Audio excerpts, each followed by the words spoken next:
Hi everyone, my name is Maushe Leukana. I'm a KZN alumni. I don't know if you guys can hear me. Can you hear me?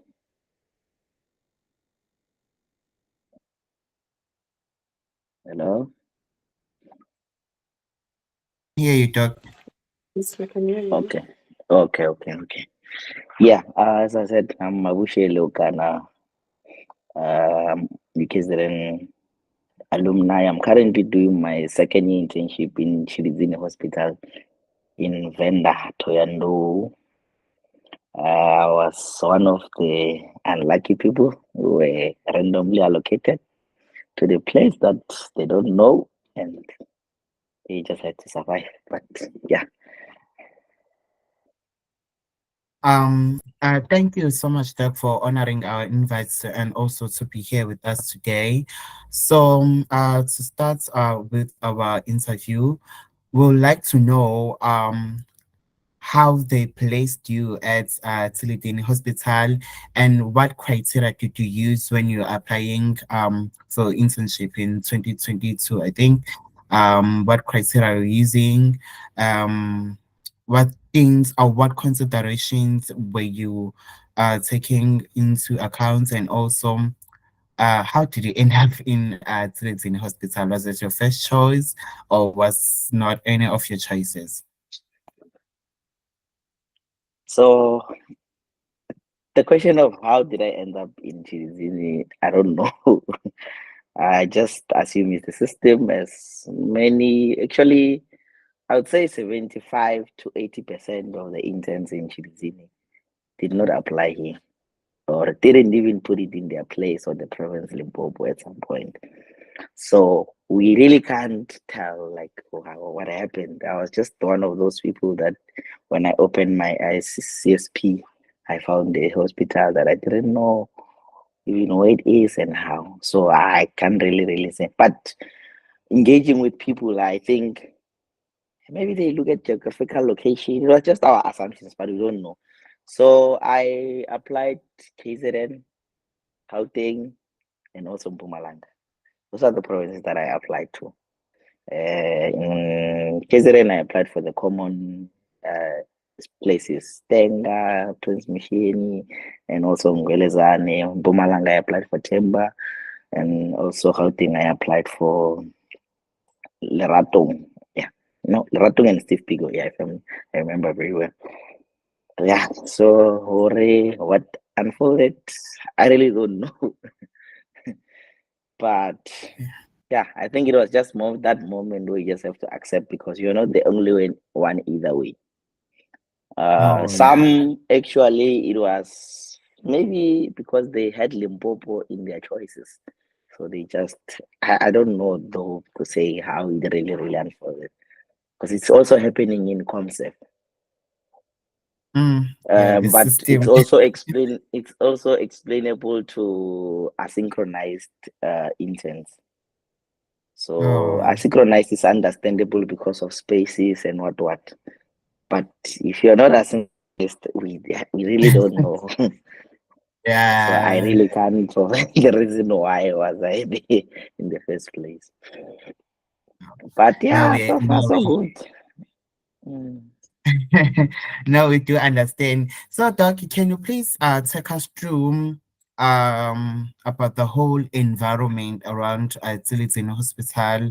Where is it located? How safe is it? And also, just take us through the work environment of Tshilidzini Hospital, like everything about the environment, the number of interns they take per year, the resources. Are you guys having many resources or are you guys under resourced? Everything about the work environment. Okay. Uh, it's I hate like many questions following. So you just tell me which if they I skipped one that you're asking me. In terms of the environment, it's in Limpopo, but the north of Limpopo in Venda, Toyando, like in the town of Toyando. Toyando is not it's like a township, if I would say. Yeah, township. There is not it's in villages, but not that villages because there's like in terms of the lifestyle and the shops that you need, the things that you need for your daily living. Yeah, here you have Woolies food, you have in 7 kilometers away from you, you have, make this and all this other stuff. But it's village after all. There's also Bolt as well, KFC nearby. People who are in social life, grooving life. There is not much of those though, but there's News Cafe. But the other stuff are like probably taverns, if I were to say. And yeah, uh, the other thing in terms of the area on its own, whether it's safe or not, yeah, I would say it's village, so it's safe. I haven't had any of my colleagues saying I was robbed somewhere elsewhere working at night or so. I haven't had such stories. And getting into the environment of Tshilidzini workplace as well. I'll start from first year. So Tshilidzini, I started with pediatrics and then followed by obstetrics and gynecology, surgery, and internal medicine. So pediatrics is the most organized block in this regional hospital with 4 consultants. There's good teaching. There is proper ward rounds and like everything piece that you want to learn in terms of skills, putting up CVPs, ICB in babies, intubating babies, running the ICU, OPD. You will get there. Unfortunately, the number of interns that they take per year, it's only 15. So that means it's 4 interns per rotation. So in the United States, were only 4. That means one goes to nursery, one goes to Peds Medical, one goes to OPD, one goes to what again? ICU and ICU and OPD as well. That's how because we had less number of people, so it's quite overwhelming because Peds with it or a lot of intake. So we rotate like that: Peds Medical, OPD, ICU, and nursery as well. So it's also a regional hospital in a rural area, so there's less number of MO. So when I did it, there was actually 3 medical officers. So meaning like that, you really become some sort. You must really perform at almost a level of a medical officer because theater, you are the one who must go and catch the babies there. And for instance, you are the one. If you are working in nursery, literally you are responsible for labor ward emergencies and labor ward. Theater emergencies, fetal distresses, whatever. And they tell you to call. They ask you to call when there is a need to call them because they'll be busy somewhere, even together with the consultants. And also Peds Medical, like basically the what is yours as an intern because probably you have one medical officer whom as well must still cover ICU, so you must still run. The consultant will be there, will teach you. All the word work and the skills would be yours in that way. Like there is no way you can touch it. So yeah, it's quite a good environment to learn, but it's exhausting because of less interns and understaffing in villages, especially Limpopo. So you learn, they teach, there is academic teaching tutorials, but the understaffing and so with regard to calls, so calls in Philippines, we don't do departmental calls. We do non-departmental calls from first year up until second year. So the non-departmental calls, because we are less number of interns, so we can't do departmental calls. Like we can't cover a PITS call when we are only 4. So how the calls are designed is that we do one casualty call. So our calls are 5. So we have to do one casualty call and also do other wards calls and also do maternity call.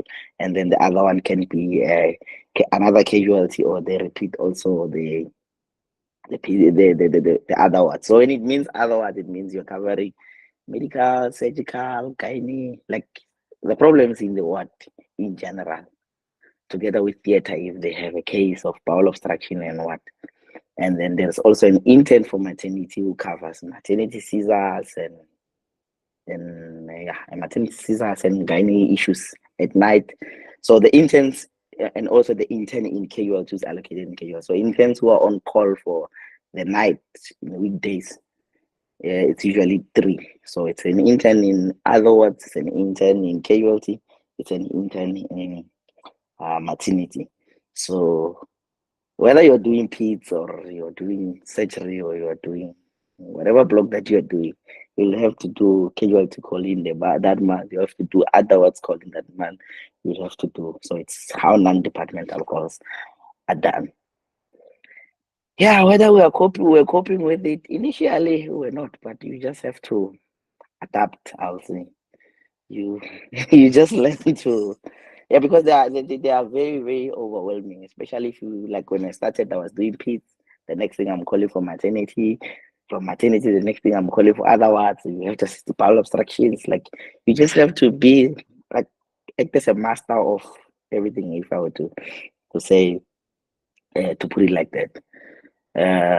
And then yes, that's how I could summarize the calls, because there's no like pit calls, maternity calls, and whatever. So the only thing is, if you are in maternity, they give you an opportunity to say this month will only give you maternity, but the rest of the interns, first and second year, will just been thrown in a deep end.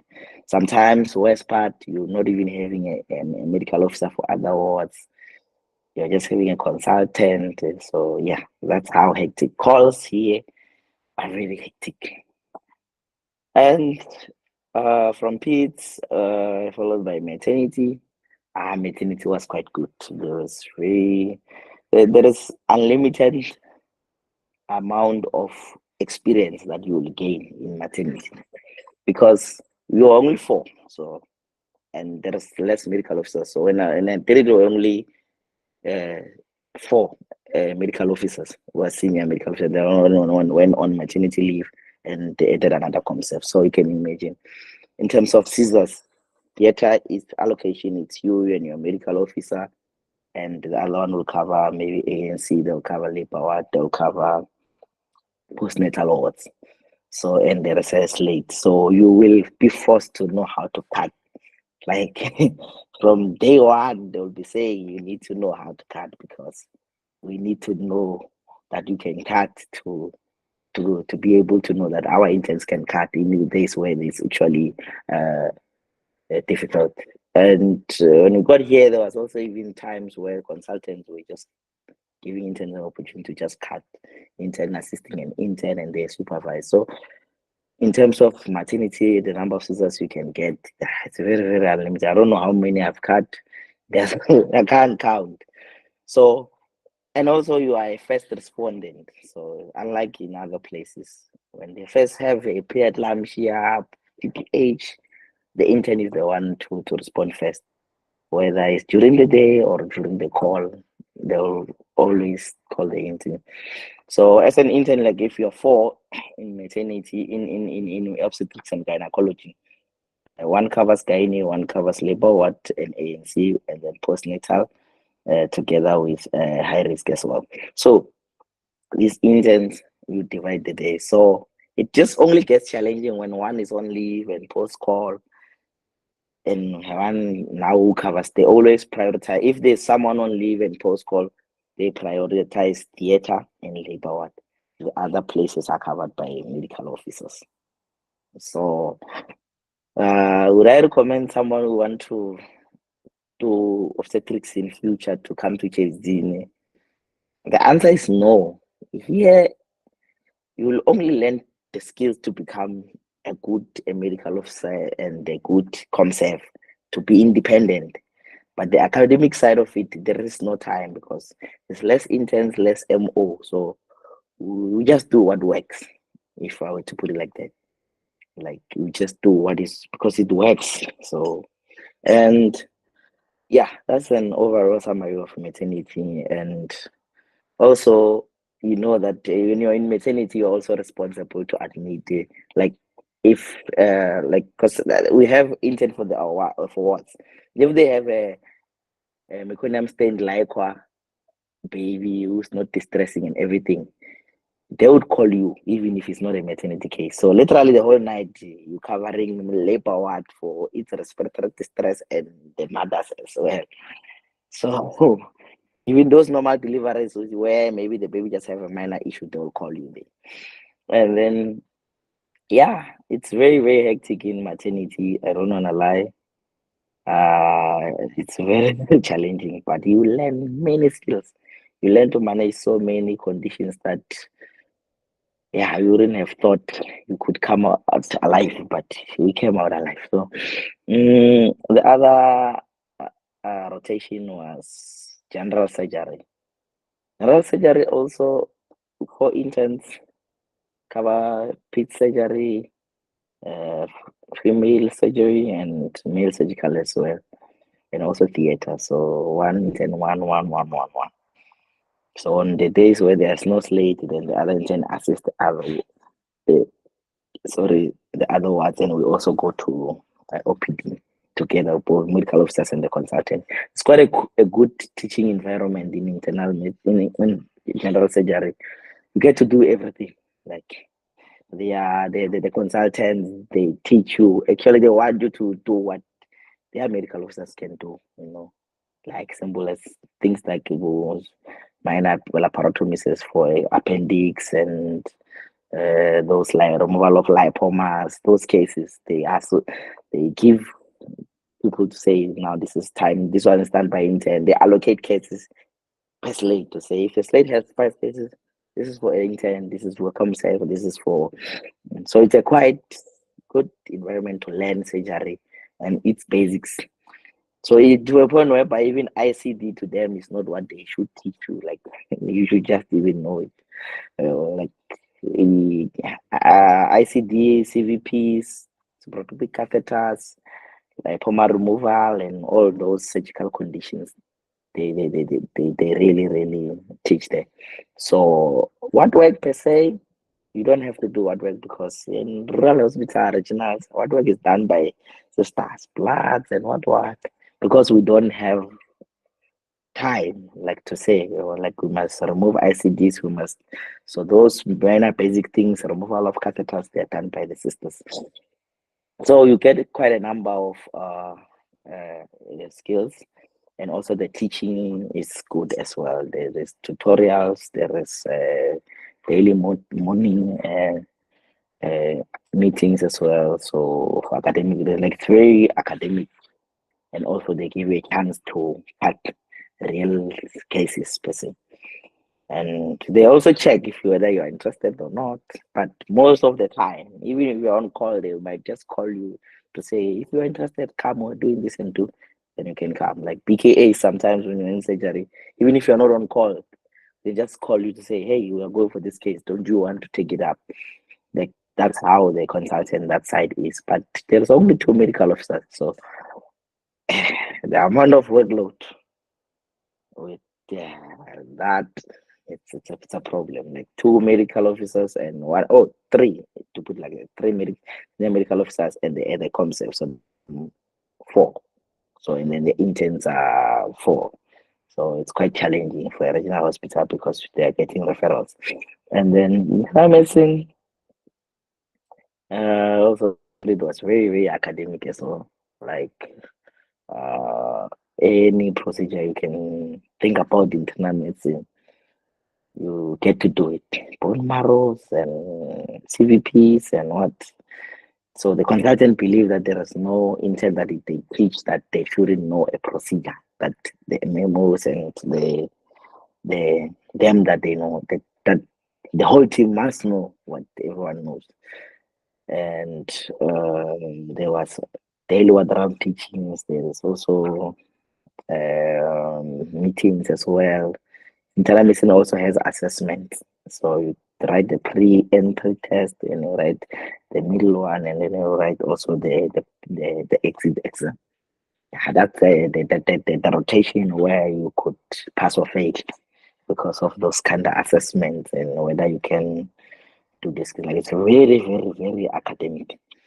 Yeah, but the calls, like we said, it's just how I told you that that's how the the calls are structured in Tshilidzini Hospital. So they are non-departmental. Like we don't have luxury to say I'm doing internal medicine call or what call. So we just do the way it is designed because of the lack of number of interns. And second year rotations, I feel like second year is it's a bit chilled because how the rotations are short and you know the place. So in second year we do anesthesia, we do orthopedics, we do family medicine, and we do psychiatry. Psychiatry is the soft life of it, but in Chirizini we don't have a psychiatrist, so only has two medical officers. One is sectional, so if the other one is maybe on the sectionals, so you have to run your what? Either they give you medical or female, you just have to run it and by consultation. There's only one psychiatrist in the entire district, which is not even at the hospital that we are at. So if you have a problem, you just have to call. And then yeah, basically because there's no side calls and what, so hey, it's just going there every day to see patients and using the knowledge that you got in med school and their protocols, and then you call or you have problems, then a medical officer that is in the other ward. That's it.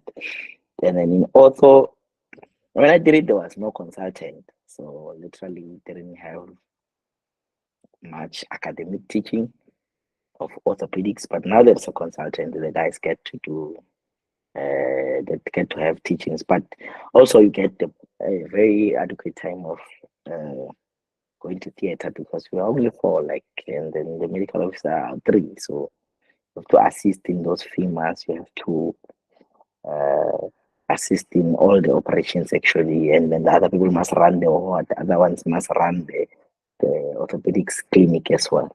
So that's how we participate in theater most of the time, and the OPD, and also the casualty if they have trauma for also. So you gain, okay, because I did it without a consultant, you gain skills to manage also trauma, like also in a trauma setting, and also reductions and all those things in an acute setting. But how those operations later, how they will be managed, we don't really learn much because there was no consultant to teach or nothing. Now, after they've put up a slab, what is the next step and how do we go about it? So, and then another decision is anesthesia. Yeah, anesthesia I just get to do everything because there are two senior medical officers and they covering this. The theaters are four. So if there are four and then they get in, or in anesthesia, you rotate either two or you are three. If you are like, depending on the number of uh, you guys how they divided, because sometimes some will go on maternity leave, some goes on some will become asynchronized or they finish some rotation in infestants. No, you are just they give you a few weeks to adjust because most of general anesthesias and spinals you do them alone with a senior medical officer on cover. There's no consultant, so they'll just be checking on you. Are you still fine? Are you still good? But you will get to decide what here from step one, step two. This is how I'll do. Either it's an ortho case, maternity case, surgery case. You are literally responsible, just only being assisted by the anesthetic nurse. So it's you, anesthetic nurse, the medical officer will be there only when you encounter the problem. So you are forced to elevate it. So there's meetings that you attend, like that are mandatory. They teach first when you get to anesthesia, and because of the lack of staff, and then there'll be those concepts as well that they bring sometimes because of this sectionals and whatever. And the other block that I'm currently doing is family medicine. So family medicine, you get to rotate in 3 months in a district hospital and uh, 1 month in casualty, another 3 months in primary healthcare, the gateway clinic, and the other clinics around. So, I mean, the districts are always the nicest, especially after you've been baptized with all the experience around. So you get to enjoy that side. And the clinics also. The only hectic part about family medicine is casualty, because there you do strictly, when you're in casualty, you do strictly casualty calls up until you finish the rotation. So it's that quite hectic. Like I think in overall of the academic side of Tshilidzini, I would say I would give it academic side. I would give it 4/10, and maybe to skills side of it, yeah, maybe 8/10. But it's not an environment that it's quite good on somebody's mental health, especially if you are those people who don't adapt quickly to environment. Because to me, it was totally a very different working environment than what I expected from what my colleagues in other places, especially because I was in KZN. So uh, the experience was different in KZN compared to what I came to Limpopo to find. Like, so I just had to survive and see what, okay, like, is it possible to experience such cases? Yeah, and the the other thing, on the question, I'm not sure if I'm forgetting the other question, but there was a third question, if I can recall one. You can No, just no, remind me. you mentioned everything that I asked. You've mentioned everything that Oh, I asked. And thank you so much for getting into details about everything, the work environment and everything. So now, Doc, the next question is about the DQ. So we want to know about the DQ of Tshilidzini Hospital. Is the DQ inside or outside the hospital? Can you do okay without a car, or you need a car? If it's outside the hospital, like how is the distance from the DQ to the hospital? okay. The TQs are inside the hospital, and they are horrible. And I don't know, I don't really know how to answer this one. Can you, if you, okay, there are people who are doing well with them. You have to renovate them and probably paint and what. Because I stayed there also investing, so you paint it, you make it just look nice. I don't know, like it's poorly renovated, poorly maintained. Sometimes the geyser will have a problem. You report, they come after 2 weeks. So they're horrible. If I were to rate them, I'll put them at 1/10, like literally, because for them to look nice, you must do the effort. Stoves are not working. Uh, there's no furniture. They just give you an old bed, which is dirty. Like, sometimes the hot toilets are not working. So the housing part of it, it's horrible. But there are places around, like, that are almost affordable and next to the hospital. So that's the other boring part of Limpopo. The DQs is expensive and it's horrible. Like the whole of Limpopo in general, because we are paying the same price in Limpopo. They deduct 1.9 from our PESA as a DQ. So it's almost the same as just going outside. Like when you calculate, maybe you can just include petrol. So they deduct 1.9 and they just add furniture, which is a broken furniture. It's a whole lot of stories, and they tell you, when you try to complain, they tell you issues that they are above them, political issues. So the housing, it's very horrible. Do you need a car? I I I, I think. Okay, I've seen some of my colleagues surviving without a car because maybe there's bold around and there's also caps. Maybe that's how they survive. But something like that, I don't think it's it's easy to really work around without a car because to go to the mall, to the car makes everything convenient. Although the mall is like in 7 kilometers, but the car makes it uh, convenient because here it's a debilitated hospital which is under construction. It, they are building it from scratch. So even the DQs are still building the other ones, but we don't know when that process will gonna finish. So you can't really rely on that. Next year there will be a new. That's what we were told this year as well. That there will be a new place, new things. So you can't really rely on those promises because it's a debilitated structure of the hospital, even the wards and everything and the housing. But it's a construction around.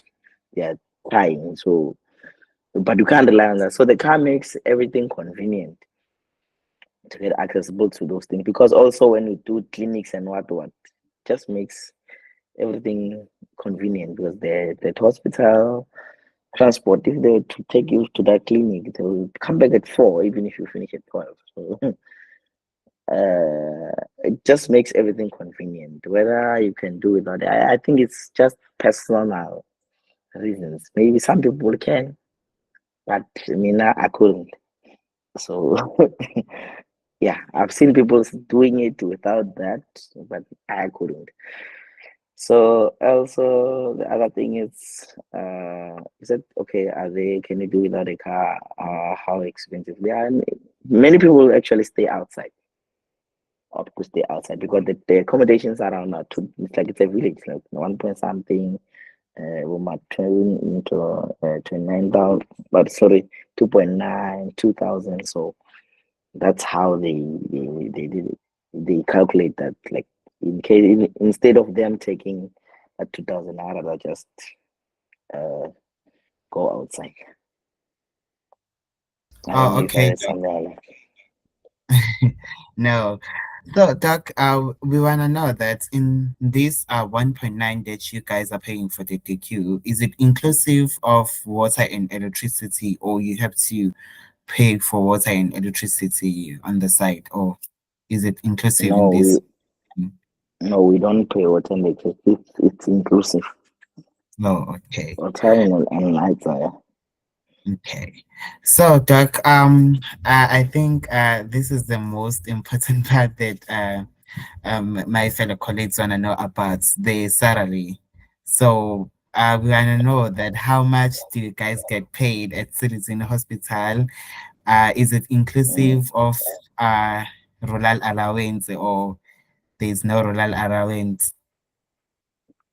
There is a royal allowance.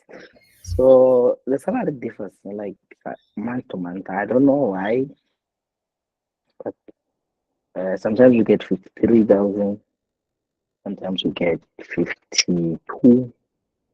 Why? I don't know. Some those discrepancies is usually like 500, sometimes 1,000. But if you don't opt for DQ, that means you have the entire 55,000 for yourself. So you can see what.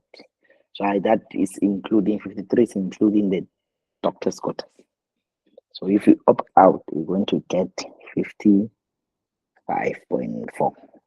per month if you opt out of the DQ.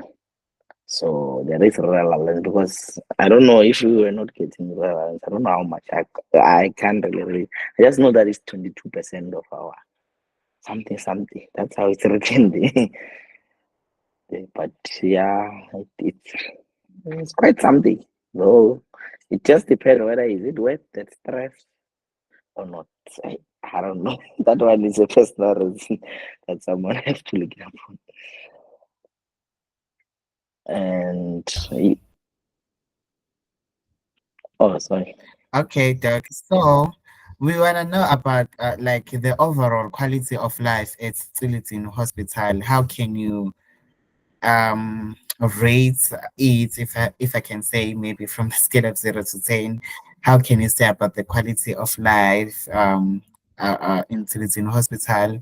Do you guys get some free weekends, or you always working since you are a small group of interns? So we get 2 free weekends. The reason that the roster was made to be non-departmental was so that we don't work many hours to cover gaps. So it was made in such a way that it covers it, we don't have to cover any gap. That's why they collapsed this departmental side of it. So 2 weekends or maybe sometimes three.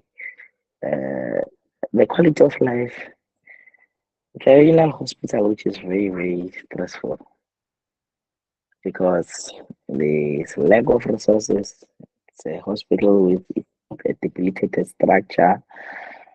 The interns are always on the receiving end because it's mostly run by interns. I mean, if you are in a department where there are 2 medical officers and 2 to 3 medical officers and the intern are four, you can imagine the stress.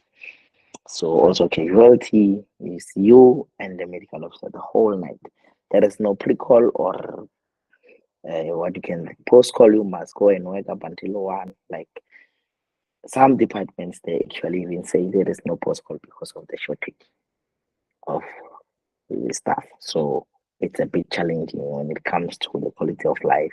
It's a very stressful environment. It really challenges one's mental health, but also I believe internship is what you make of what you make of it, because you can also be in an environment where you choose for yourself, and environment that it's new to you because it's a big transition from student to becoming an intern. So we're both going to meet challenges either in their chosen area or not, but you just have to have a fighting spirit and survive. Because here, yeah, I mean, like the interns are, it's in an environment where probably when an intern doesn't pitch to work, you feel it than when every kind of officer doesn't pitch to work because the force, because of the short staff, like the hospitals in rural areas are really, really short staff, like especially casualty. So you run casualty, two of you guys. Uh, it's quite challenging. So Look, there are a few questions on the chat box that I would like to read out for you. Um, so the first question says, is it 5 calls in 1 month or 5 calls the whole block? no, 5 calls in one every month because every month you need to meet certain number of hours according to health professional council. So you need to do either from 60 to 80 hours, which are legal. So, but there are days where they push you to do maybe 85, sometimes 90, but they compensate you by saying, okay, this time maybe you can leave work early and all. Sorry, we do 5 calls per month as part of our committed overtime contract. Okay. The second question says, the district hospital you rotate for 3 months at during Fermet, is it Donald Fraser Hospital? Yeah, you the Donald Fraser Hospital, the district hospital. So also runs like Tshilidzini and what department calls. You are there to cover the gaps. You are there to like even the way we do the calls there at Donald Fraser is the way we.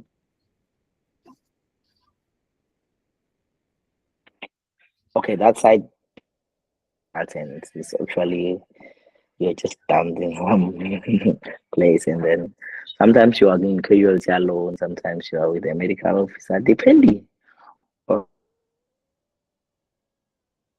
because there's usually gaps there that side.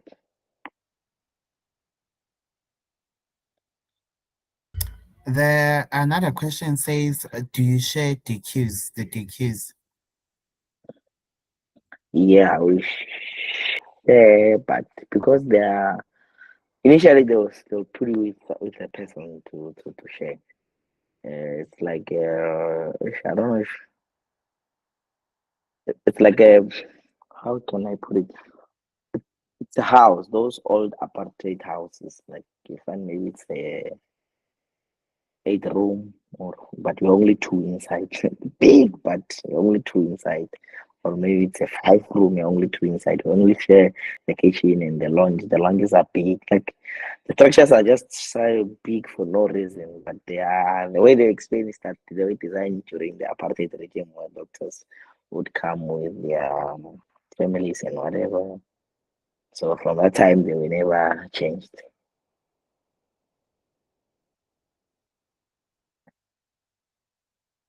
Another thing, Doc, they asked about is that what would cause you to repeat a block if you had to repeat a block there at Tshilidzini Hospital? So the only block that people repeated was internal medicine. Is the mid block assessment and also exit assessment together with professionalism. Those are the aspects that they include. So they look at their performance in terms of the they gave us, because it's common emergencies, common conditions, and also the professionalism side. Yeah, because there are people who they don't wish to work. According to HPCSA, there's a certain number of days that you must not be absent at work. Like if you look at you will receive the booklet. So people who don't meet those things are under professional side of it, and then also they fail the mid block and the exit block assessment. But the other blocks don't have that, so it's unlikely to to represent.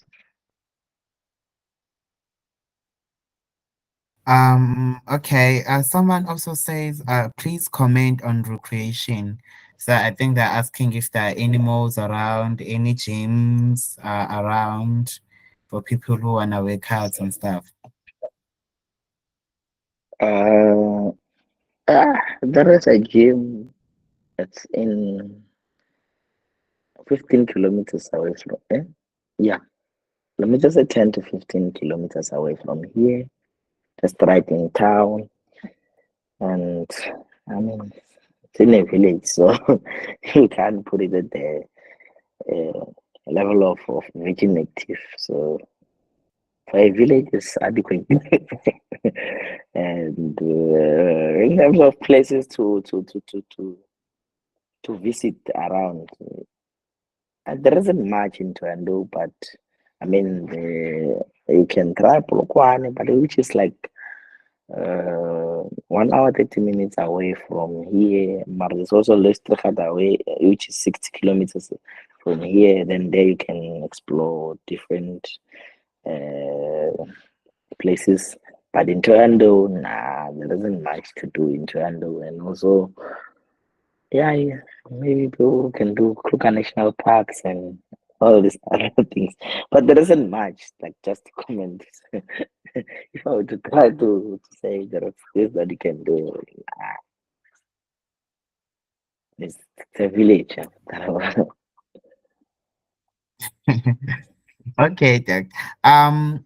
Another question is it true that you cover codes for other departments? Are they tutorials particularly in Gen Search, internal meds, and PITS, which I think you've covered some of those aspects already. So, Yeah, the tutorials are not in a way of like med school to say this.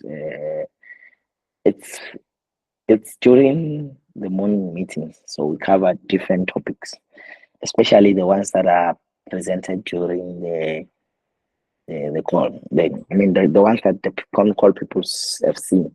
Then there'll be a lot of discussion around the case. There'll be a lot of discussions and the tutorials around that. And then if it was not understood well, they'll set a presentation for it. That is happening mostly in PITS and also mostly in surgery. But internal medicine is mostly the work teaching, also the Tuesday meetings. and maternity is what around teaching.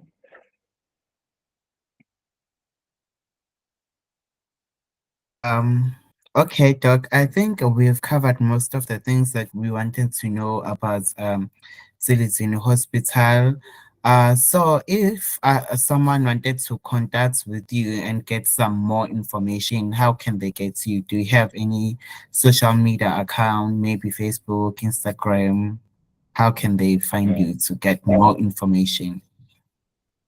Gosh, it's better to use my WhatsApp because social media. I'm not really that active.